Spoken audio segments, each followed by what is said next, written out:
Baradong palikuran po sa Pangasinan Provincial Hospital, inireklamo online.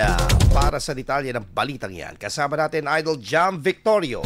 104.7 IFM Report.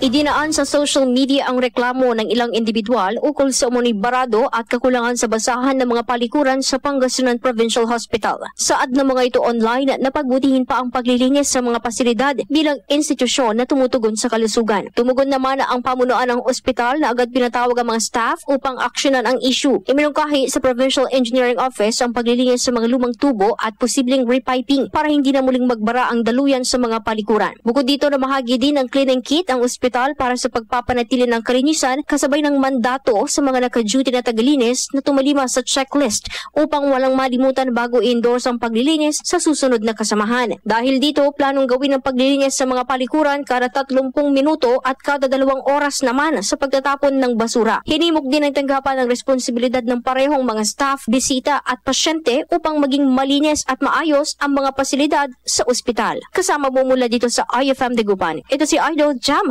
Victorio. Tatak, IFM. IFM News. IFM News. IFM News.